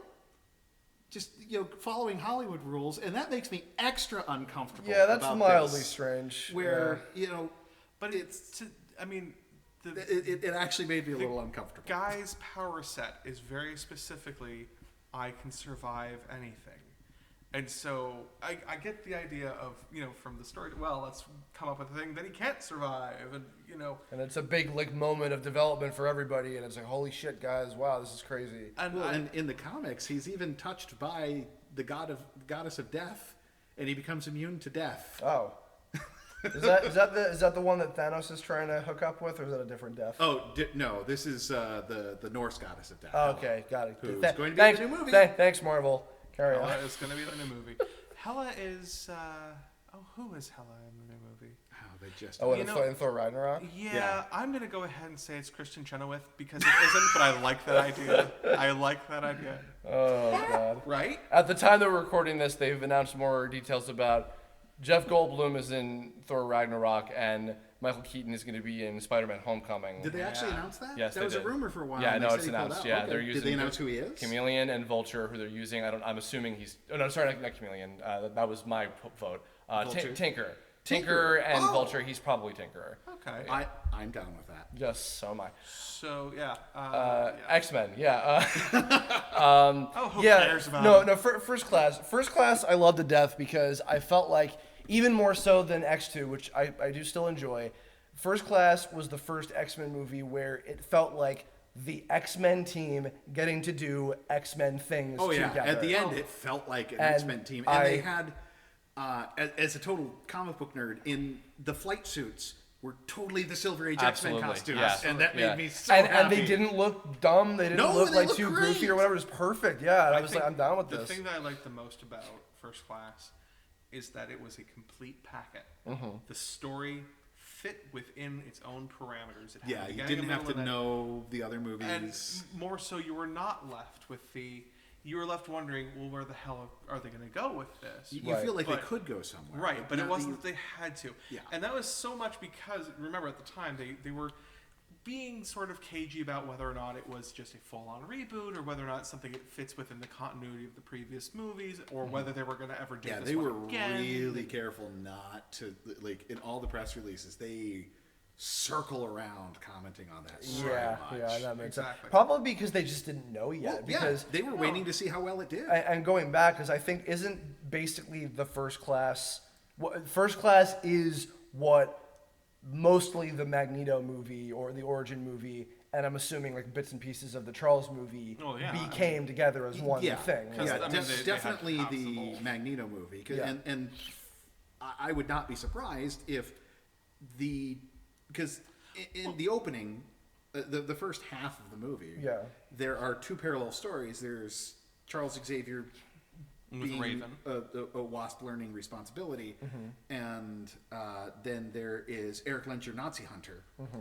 And I'm pretty sure most of those scenes are just Oh, man. pulled from the Yeah, old. yeah. But let's just go ahead and take a moment and table and say Okay, Holy the crap, scene in the bar. Abso-fucking-lutely. Holy crap! That is Like, the best scene in the movie. I remember when that scene finishes and he just takes the drink, and the audience just exploded into applause. Like, it was just as one, it's like, yeah, let's go find some more Nazis to fight. Like, it was amazing. Like, you know, and okay, yes, do that. Yeah, But, like the audience was quiet through that whole scene. Yeah. Like, that was so. That scene is just perfection. Yeah, super well done, absolutely. oh, And the fucked up family of Charles, Hank, and Raven. Yeah. I mean, Yeah. like, and those actors' performances on them in particular. Like, I've loved those characters in the other interpretations I've seen before. The First Class brought my appreciation for Charles, Beast, Mystique, Magneto to a whole new level. I Like, thought that Nicholas Hoult was just spectacular. Oh, It's- yeah. It's one of those ones where it's become kind of a reference point character for me, where it's like, oh, Nicholas Hoult, oh, he was in Mad Max. Oh man, Beast was in Mad Max. Yeah. Beast is in this other. It's like, that's so cool. That's so great. Like, he brought a pathos to the character that I don't think I'd ever really seen before, because they always kind of gloss over. At some point, he turns blue. Like, okay, sure, but this guy like legitimately had an accident happen. Yeah. It's a huge thing, huge life-changing moment, and I think that's one of those. It's easy to kind of skip over that part, especially when you think maybe he isn't quite as big of a deal as the other ones, but he's just as central of a part of Oh, sure, us. yeah. It's just- And it's interesting because, like, because I've brought this up in every fucking Mayrvel Kirblog so far, I always have to talk about at least one ship. And at least in the movie universe, it has made me be like, no, Magneto's bad for you. I know that he makes good points, Mystique, but god damn it, Beast is the one. I'm fucking telling you, god damn it. Because anytime I would see, because Nick Hoult and Jennifer Lawrence, like, their chemistry as those versions of the Oh, yeah. characters is so fucking lovable. Well, and at the same time, I actually think that Charles and Eric. That's they're- that too, for sure. Well, yeah. now what Matt will probably speak more eloquently to this than I will, but it does talk about it's not necessarily a romantic relationship between Charles. But it's and a Eric. very powerful relationship. Yeah, it's a very important relationship. Absolutely, yeah. The how to put it, like the most important relationship of your life doesn't necessarily have to be a romantic one. And I think they really nail that, where you could ship them however you want, but at least in the movies that never quite goes there. Yeah. But there is never any question that regardless of what romantic interest they may have, it will never be as important of a relationship as their relationship with each other. Oh, absolutely. Even though it goes sour, it's still the most important relationship either of them will ever have. Right. Yeah, and which I guess good point to lead in on Days of Future Past, which I just rewatched, as I mentioned before, like not too long ago, and I hadn't seen it since I watched it in theaters, and I watched the Rogue cut just because I was Oh, curious. just the other day. Yeah. Okay. And I haven't seen that one yet. it's doesn't add a whole lot more. It's just they just toss in a couple extra cutscenes. Right? Yeah, more or less. But honestly, I get why they as much as I love Anna Paquin, excuse me. It was already pretty long. Yeah, and well, it's not that even that it was so much longer. It's just like they basically changed it. So spoilers, but whatever. I mean, if you've seen the movie already, you know it. Basically, when Kitty gets cut by Wolverine when he's like freaking out because he sees Stryker, the addition is they go to the Xavier Mansion because Bobby somehow remembered that Rogue was being experimented there. They go there, get her out. Bring her she back can so that take she, her powers. Bobby sacrifices himself so that they can escape from the mansion because there's like sentinels and shit there. Instead of him sacrificing himself just before they go in and are about to kill all of them inside the temple and everything. Okay. So, and then basically there's just some alternate shots of Rogue being where Kitty is and Kitty just being on the sideline and, you know, but that's basically, and there's like a couple of little extra things here and there, but that's pretty much the only main difference. That aside, so I rewatched it again and I definitely do still like First Class more, but in watching it again, I still really, really like Days of Future Past a lot. So Days of Future Past has one of my favorite moments in the X-Men movie series. Okay. Specifically, Kitty going through or not, excuse me, Kitty, Mystique going through the airport and everybody's talking to her because it's just Charles. Right. Yeah. And everybody's just looking at her and she's like, it is this wonderfully freaky moment because everybody's just, addressing her and it's just the same conversation happening the entire time. And she doesn't know, she knows what's going on, but like, how do you react to that? How do you have this moment? It does do a good job. Days of Future Past does a good job of kind of doing a bit of a reflection of creepy Xavier, which happened in the comics in the later 60s, early 70s. There's a very famous scene with the X-Men fans who will remember this, where out of nowhere, and I mean out of fucking nowhere, Xavier has this moment of introspection where nobody should know that he has a crush on Jean, just like everybody else. And this is back when Jean is drawn to be like 14. She was drawn to be really young in the early Right. Now, she wasn't 14. I think she was It's like 16. Either way, it's still creepy. It's still creepy. Well, absolutely, and abusive and gross. And they never came up again. Good. It's one of those ones where the dialogue was done completely separately from the visuals.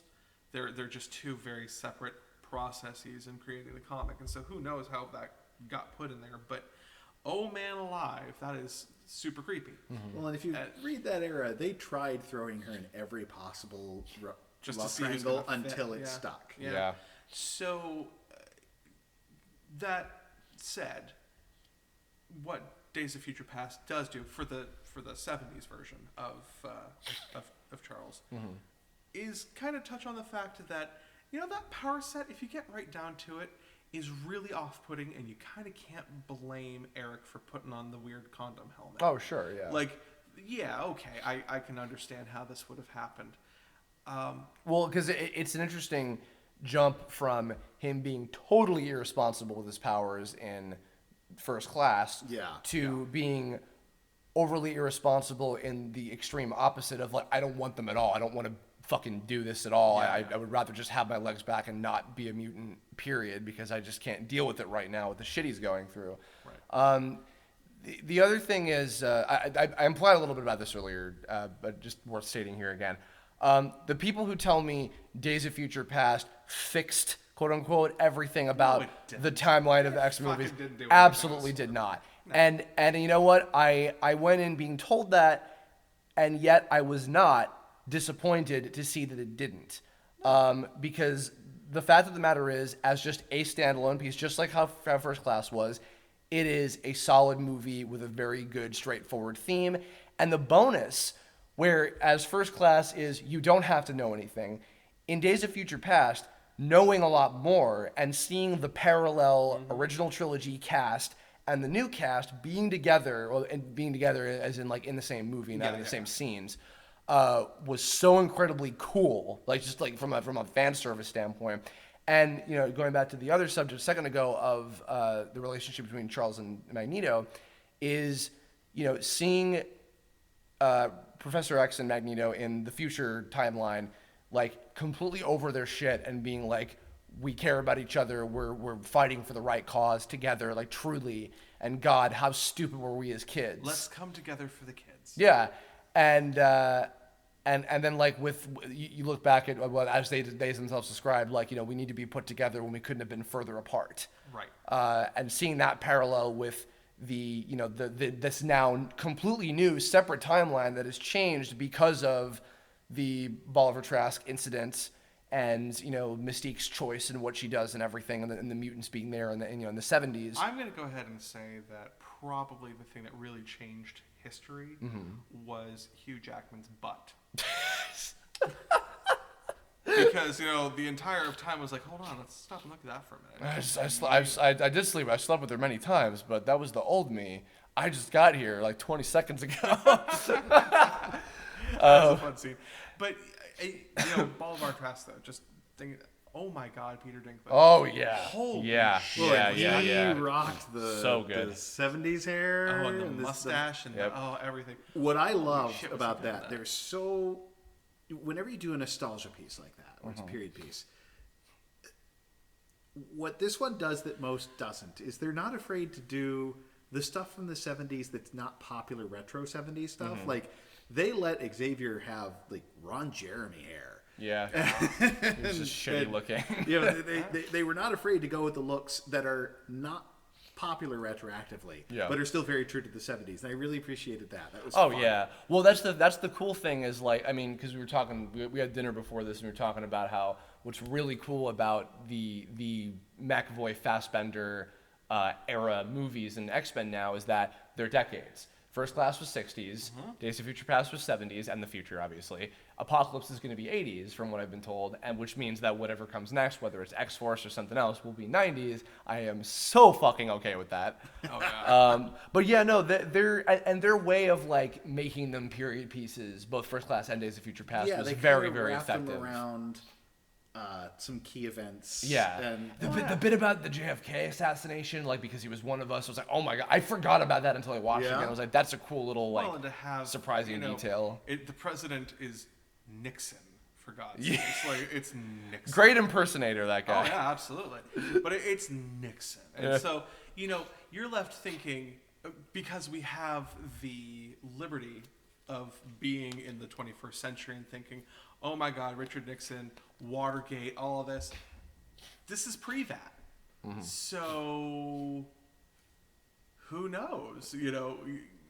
Nobody's immediately thinking of Richard Nixon as a bad person, or maybe not a great guy, but as this, the president who stepped down. You don't have that, and so you get to have the lens of the future, but you're looking back at the past. The audience knows one thing, but the characters in the movie have a very different perspective. The other interesting thing in regards to, like, the meta and the whole timeline debacle and everything is what I forgot about is, again, this interview I watched with Bryan Singer about Apocalypse coming out, is he was talking about how now this is a new history that has been made for mankind because of the incident that happened where Mystique, or rather Magneto, almost kills the president and the entire, Secretary of Defense and everything, and then Mystique is the one who steps in and intervenes and prevents that from happening. Right. Which also, on a side note, that scene is my favorite, where she has to make that decision. Charles is trying to plead with her, the alternate timeline of the fucking remaining last line all being literally ripped apart. It's fucking dark and terrifying. And just before the beam hits and kills them, she drops the gun in the past timeline and saves everything. The music is, like, really, it's like fucking amazing. It's such a powerful moment. And that moment in now this new history, as far as I know, in the trilogy, that was never something that was a thing. So the fact that, like, that is now, like, this kind of guiding, new historical thing. Yeah, that's it was very public. Yeah, like the fact, and because even in Apocalypse, there's a scene apparently. I think it's a little preview I watched where Scott is in school and they're taking a class where they're talking about mutants, because this is a thing that happened 10 years ago, and most of you guys were kids. So, like, they're treating it as, like, it's part of, like, human history. Yeah. And it's really fucking cool. It's remember where you were when the Berlin Wall fell. Yeah, because I think if I'm remembering right, in the trilogy, that was the point where mutants were revealed, was like during that stuff, right? X-Men were known in the first movie, sometime before the first movie. Okay. Because the first movie barely all revolved. just. I think it was public knowledge because the inciting incident of the first movie was the Mutant Registration Act being passed through Senate. Oh, that's right, yeah. So they were public, but it's really vague about as of when. Okay. And it's implied that it's pretty recent. Okay. Yeah, so fair. Well, so the point is, like, that this version this happened way seems earlier. like it happened like a decade or so before. Which therefore, I mean, over the next several decades before it catches up to where I guess, X1 would have taken place, which would have been early 2000s. All this I mean, for fuck's sake, that implies, like, are you guys trying to tell me that, like, pre the events of X1, the apocalypse shit happened? Like, there's no fucking way. No. Then they could have planned for all that. It's a divergent timeline. Yeah. Squarely, it does not fix the timeline. So it just makes a new one. The only thing that has happened in both timelines is going to be First Class and everybody's favorite, X-Men Origins Wolverine. Yep. Yeah. And also Star Trek Enterprise. And Deadpool, because Ryan Reynolds' Deadpool is established in Wolverine, so, that's true. And maybe X3 No, that all happens in the previous. Man. Yeah. Oh man. There's a loop. It And- doesn't fix anything. Anyway, but it does establish a new timeline, a la the new Star Trek movies. Yeah. But the way I see that, it's not so much fixing everything, but it's making sense of everything. yeah. And it reminds me, and I don't expect anybody else to be familiar with this, but some of the listeners might be. There's a great big crossover, like the biggest X-Men crossover storyline of the 80s was Inferno. Right. Oh yeah. And Inferno was this giant, brilliantly done Band-Aid on continuity. As they wrapped up so many storylines, and in doing so, there was a ton of retcons, and there had been this mess because they killed off Jean, and then they introduce Madeline Pryor, who looks exactly like Jean, and Scott gets married, and then Jean shows up, and Scott abandons Jean and his baby. Abandons Madeline. Abandons Madeline and his baby to go visit Jean, but won't tell Jean about Madeline, and it's just all this mess. This and is it's very important, though. Something that we learn about Jean and Madeline, and in retrospect, right, is that Madeline knows how to open a door. Oh no! Open a hatch. Open a hatch. Yeah. Very There's Scott. this, Very this very great angrily. line where Madeline's a Jean is pilot. trying to. Yeah, Madeline is a pilot, and Jean and Cyclops and Jean, separate from Madeline, because Jean does not know about Madeline. Jean is trying to telepathically push a button inside a plane to open the hatch from the outside. And Cyclops is yelling at her and says, "You should know how to do this," and calls her Madeline. And she's like, "Who's Madeline?" And he has this hilarious, she's someone who knows how to open a hatch.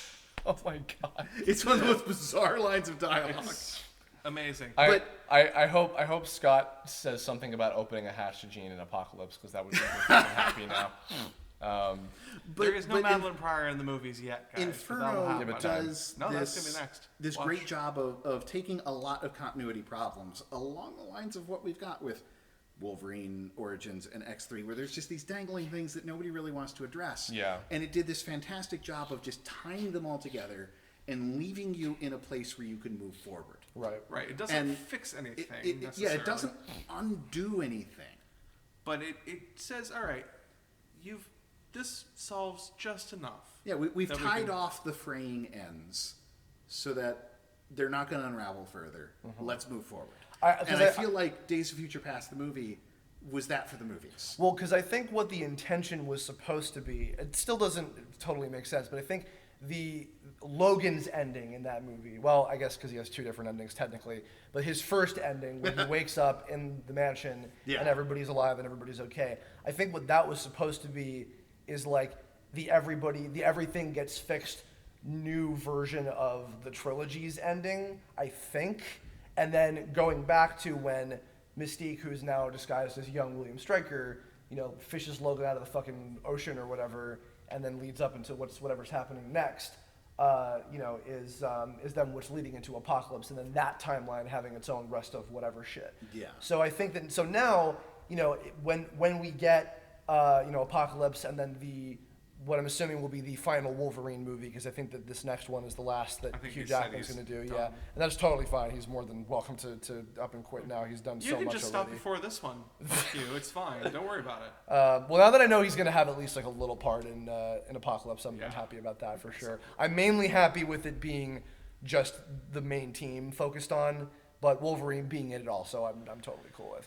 What I think that ending did is just establish that whether or not the first three movies happened, they didn't happen exactly as you know them. Right. So that even though we're in the past, we can move forward without having to be slavish to the previous movies. Right, You exactly. don't have to have everything lead up to the events of X-Men. Well, Exactly. Right, yeah, which I think was what people, what not people were worried about, what people assumed was going to be the case Right. with these movies, and now they don't have to do that, because if they do that, then it's just going to be fucking boring. Yeah, they're no longer hamstrung by the continuity. Yeah, I mean, the continuity is first class onward. Yeah. And that's totally cool with me, because so far that has been a much more enjoyable ride, and I'm excited to see what happens next with them in a way that I wasn't with the trilogy, even though I enjoyed the trilogy Super for looking what it forward was. to Oscar Isaac. Super looking Oh, forward to yeah. Sophie Turner. Absolutely. Yeah, because with X1, X2, you left really wanting to see the next one. X3, you're just like, where are they going to go from here? Yeah, and then When are they gonna? And so they've kind But of next. brought the I want to see what's next back. yeah, I mean, because First Class just made people get up whoa, ears perked up, what's going on now with X-Men? Holy Yeah. shit, guys! And then Days of Future Past, I think, definitely continued that for sure. Yeah.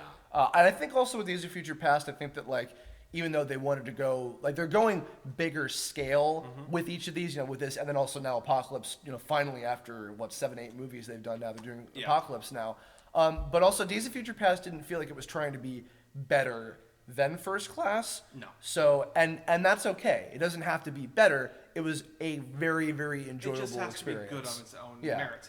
And I think that's the biggest problem with a lot of the superhero movies, just in general. Yeah. Is so many of them feel like they exist as bridges between the movie that preceded it and the movie that's going to follow. Yeah. And so I think that's where Days of Future Past excelled.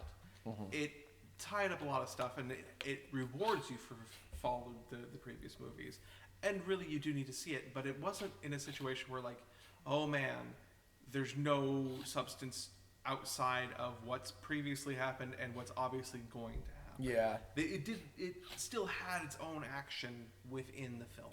I mean, people, funnily enough, this is a little off topic, but either way, Dragon Ball Super is a new series airing in Japan right now, and it takes place between basically just before the end of Dragon Ball Z and just before Dragon Ball GT, which was The show that everybody hates, quote unquote. Yeah. and so far nothing has happened in the show that contradicts Dragon Ball GT, so it could still technically have happened.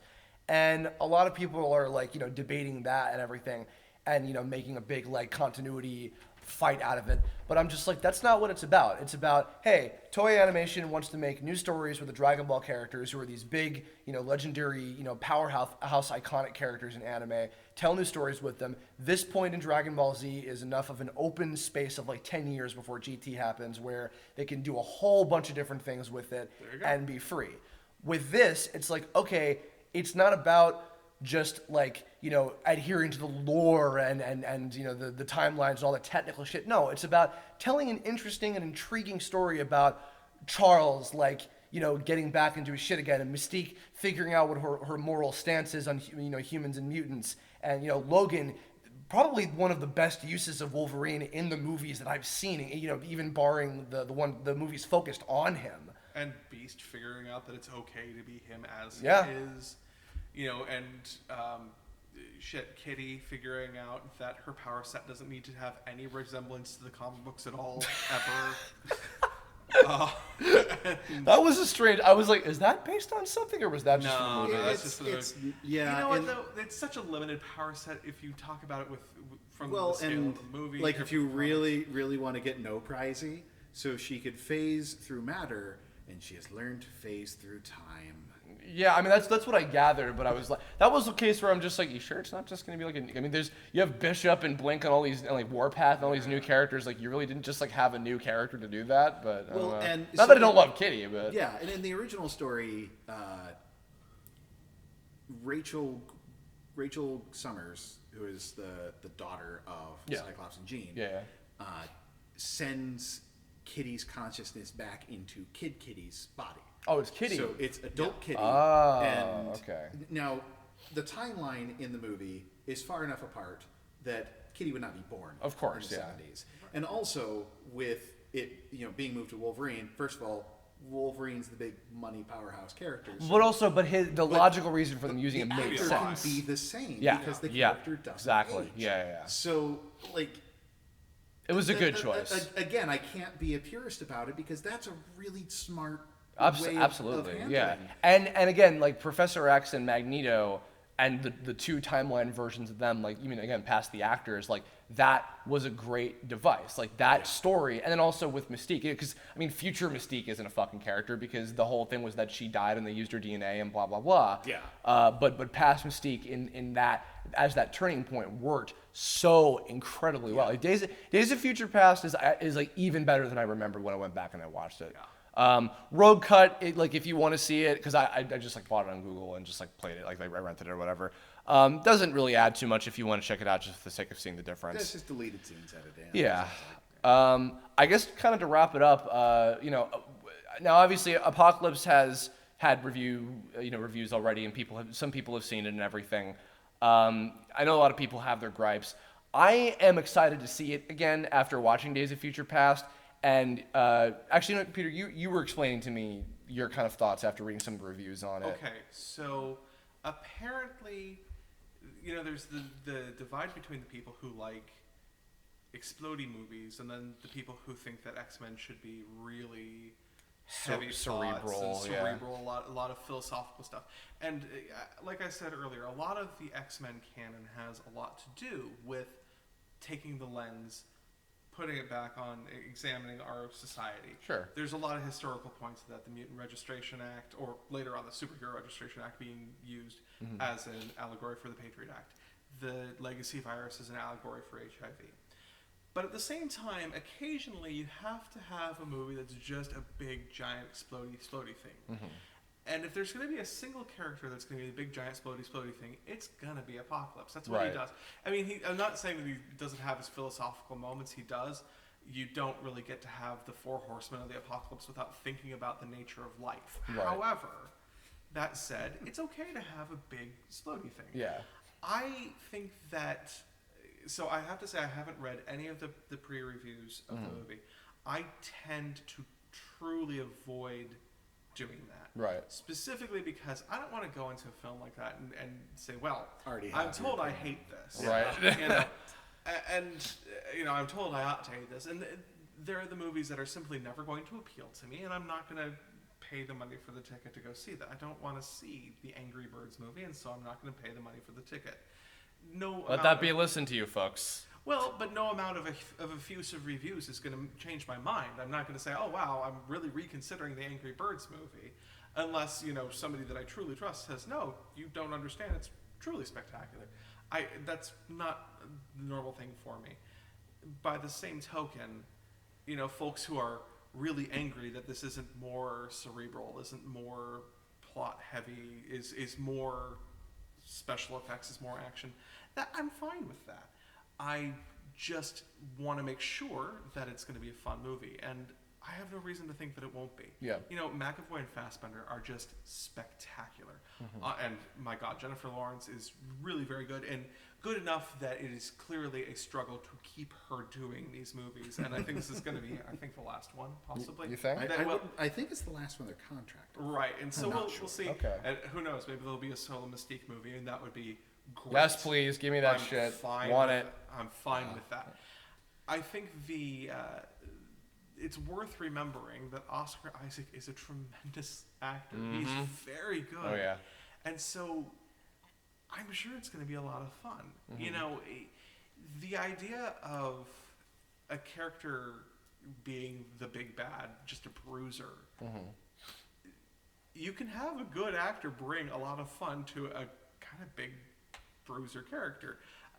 This is possibly the worst example that I can give you, but Raul Julia in Street Fighter. Oh my God. Oh, he's the thing that made that movie watchable. He was a lot of fun. But it was a terrible movie, but he was great. It was a lot of fun.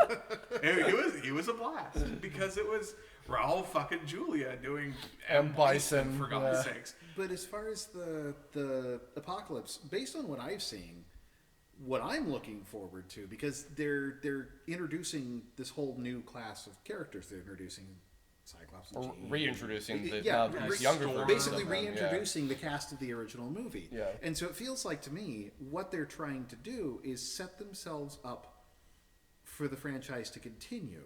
Like Days of Future Past is a big band-aid so that they can go forward. Right.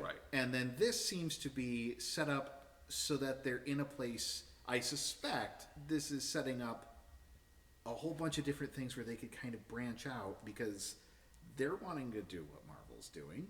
And the X-Men as a property can do that. The X-Men is a huge by property. itself, yeah. Because Absolutely. they've got they're talking about doing a new Mutants movie. They're talking about doing an X-Force movie.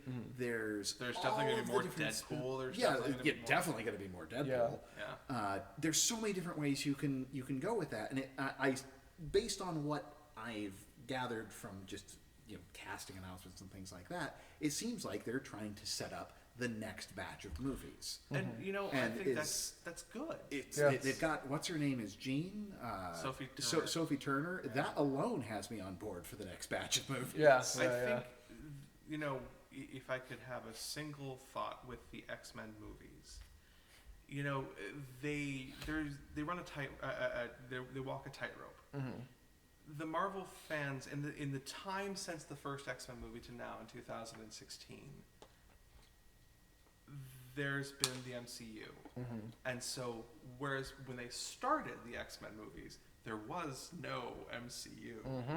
And, they had the sputtering starts, the Hulk movies. And, Yeah. right, well, so they, and you didn't really have the successes that you have now. You certainly didn't have a success where it's just gleefully being a comic book movie. Yeah. You always had to dress it up. In But some- not even that, although that as well. But you didn't have the successes where, you know what, you can have as many complaints you want about, Civil War, and how the comic book story for Civil War was pretty bad at points.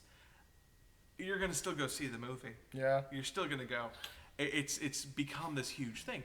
That wasn't there when X-Men started, and so now it is. And so you have everything is seen with under the shadow of the MCU, which has become this enormous thing. Yeah. I mean, in the meantime, Disney bought Marvel. Yep. It became a huge deal, and so a lot of the fans are saying, "Oh well, maybe this is going to be the one that's going to be bad enough to make it so that finally there's some sort of agreement that's going to make Disney buy the X franchise." I don't want that. Yeah. It just is a bad idea. No. Because, and if there's anything that I can say to everybody who is listening, it's a bad idea. Yeah. And you don't want it either, because having Fox produce the X-Men movies allows Marvel to make the movies like Guardians of the Galaxy. Why would you ever make a Guardians of the Galaxy movie if you could make X-Men? Yeah. They would have just done Starjammers. Yeah, and honestly, I probably love the X-Men as characters more than the Avengers and Marvel Cinematic Universe, the characters that appear in those. But I don't want the X-Men in the MCU. I just don't. As cool as it is to fantasize about Wolverine or Magneto or some of those characters that are often with the Avengers and other Marvel superheroes in general, in those movies, as cool as it is to imagine that, I would rather have those movies, the MCU movies, be amazing and stand up on their own like they have been. And, Spider-Man is now integrating into it is going to be great, and I'm super excited about that because that can work. X-Men, and even in just as a franchise, I personally feel X-Men works better as its own thing. Which is and also reflective of the comics. Yeah, which I've been told. Yeah, absolutely. Through the 90s and even into the aughts a bit, X-Men has largely consistently been one of Marvel's most powerful properties. I think it's actually still the most worldwide known comic on Earth. Yeah, as far as I know. Avengers, in the lead up to the movie, they did a lot of revitalization of the Avengers comics, and those got really big. But X-Men has always been a consistent seller, and it still is. Yeah. And, maybe they occasionally make missteps with the books, but they're always trying to find new things to do with it. They're not trying to cancel it because with Fox having the rights to X-Men, Marvel has to do nothing. Fox puts all the risk into making a movie, and Marvel makes money. They're going to be fine with this as an arrangement. Now, secondly, the fact that they don't have their most powerful franchise to lean on, they have had to revitalize all of their other franchises. Before Iron Man came out, who cared about Iron Man? And nobody gave a shit about Iron Man. Drake Recorder and I talked extensively about that. Yeah. Everybody now loves Captain America, but before the movie came out, nobody really could give you any details The other than extent of anything that he wears a flag. Yeah. The extent that anybody ever said about the Avengers up until the point of the Iron Man movie, and not anybody obviously, but was the Avengers arcade game, America still needs your help. Yeah. Or Stars and Stripes. Good work, soldier, for Marvel vs. Capcom. Yeah, I mean, guilt you into putting more quarters. that was my fucking experience with those characters. So, I mean, the Avengers were a thing, but it was like, well, I'm just playing the X-Men movie or X-Men video game under a different skin, and that's just. I mean, that was the extent of how the Avengers felt so much during the 90s. And they've really, out of necessity, because they want to build their own movie franchise, but they've revitalized so many other franchises. Ones that just wouldn't have otherwise that's, been. Yeah. And if they had the rights to the X-Men one, the X-Men is such a sprawling franchise that they would never have to get out of that. Mm-hmm. And so I like having more good stuff to pick from. For sure, yeah. And so, like, I can't really get behind it is only good if Marvel does it, because they can only, even as many movies as they do, they can still only do so many. Yeah. And 637 yes, we're incredibly films bloated with superhero movies, but I am thoroughly enjoying watching every one of them. Oh, if you have to split them between a couple studios to get that many, fine, let's watch them. Yeah, they're and fun. I, honestly, like in the wake of just, I mean, this talk and just what we were watching Days of Future Past, I am still excited for Apocalypse. Absolutely. I think it's going to be good. I refuse to believe anybody telling me that it's going to be worse than X3, because it's just not fucking That possible. takes a lot of work. Yeah. You have to try. And also because Bryan Singer, I think, is still directing it, isn't he? Yeah. Yeah. So like I think it's going to be good. I'm excited. I believe the day the day this is going up, I'm probably seeing it tonight. So At worst, it's going to be stale. It's not going to be... or maybe not as good as the previous ones, but still it might good. be a little Yeah. like, okay, we've been there. Yeah. No, hold on. So you're going to be seeing this the night that this goes up. Hopefully, yes. Okay, so here's what I want to have happen. And play a game. No, I want there to be the moment where you come in and you're recording on some crappy, laptop microphone, and there's a bunch of hissing in the background, and just, I didn't know it could be this bad. Holy shit! This is the worst thing I've ever seen! Oh no!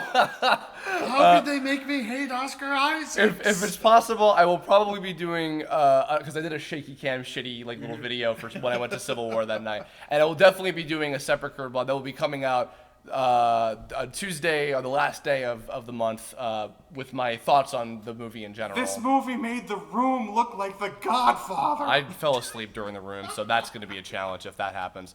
I don't think I could fall asleep during an X-Men movie. So actually on that same note, I made a little boo-boo and I realized I'm not going back home until Tuesday when the Kirblog about the Apocalypse thoughts, my opinions of the movie is supposed to come out. So I'm going to have to borrow Steve Yurko's laptop and bring my microphone, and maybe Mike and Steve will even join me to talk about the movie when we're recording it that weekend. I just want to point out something really good about your phrasing here. Sure. My Kirblog about the apocalypse. When the apocalypse happens, yeah. The movie will be so bad that it will destroy all life on fucking Earth. My first thought is just like, so he knows it's going to happen next week. My God. Okay. Thanks, Oscar Isaac. On that happy note, I think we're going to wrap this up. With the end of the world. This is one of the longest Kirblogs I've ever had. Didn't break my 2-hour mark, just underneath it. But we have got 7 minutes and 29 seconds. And you're not going to break that record with silence and holding me down. About the history of cable. I do want you guys. I could. Oh God. Let's not until Deadpool 2 comes out. What I do want you guys to talk about is please plug your YouTube. Is it just youtube.com/floatinghandstudios or Yeah. YouTube.com/floatinghandsstudios. Hands is plural and studios is plural. I will also have some annotations to specific of X-Men cartoons of theirs that you should watch. Maybe have even seen before and just didn't know that they made them. They're amazing and hilarious. And as someone who's not a big comic book reader, I got all the goofy, obscure comic book jokes integrated into them. They're fucking hilarious. These guys wrote and animated and voiced everything in them, and they're hilarious. Check them out. Thank you guys for joining. Do you have individual Twitters too, or no? Well, if you, my Twitter is @PeteGresser. I'm more likely to be on Tumblr at Pete. Okay, and then And I'm Wogoat, WOGOAT. Okay. I've also got I think it's just Floating Hands Okay. Tumblr. Yeah. There's also a Wogoat Tumblr. I'm so bad at updating my social media. Whatever. I'll link all that shit anyway. So check YouTube them is out. probably the best one to keep up for my stuff. I'll just link that for you. That'll be fine. Okay, cool. Yeah, the Wogoat Twitter. Awesome. Thank you guys for joining. Thank you for having us. In the comments below, everybody, let us know your thoughts, hopes, dreams, aspirations, opinions, anything whatsoever on any and all of the X-Men movies, the original trilogy, Can't say the Singer trilogy because that's not true. The original trilogy, the Wolverine couple movies, the couple recent First Class and Onward Or movies. possibly the most important X-Men franchise movie to be done at all, the Generation X television movie from the 90s. on Fox. On Fox. And we didn't mention it. Oh, Too late. Leave your thoughts about that and that. I'll future Marvel Kirblog topics, suggestions, leave comments about that too, because Mayrvel will be coming to a close in just a few more days after this goes up. I'll be ending once more with my thoughts on Apocalypse. Maybe Mike and Steve will join me. We'll see what happens. I might just do it by myself. Whatever. We'll see. Look forward to that. Check out these guys' stuff and their cartoons and blah, blah, blah, and look forward to more shit in the future. And that'll do it. So, X-Men, welcome. Goodbye!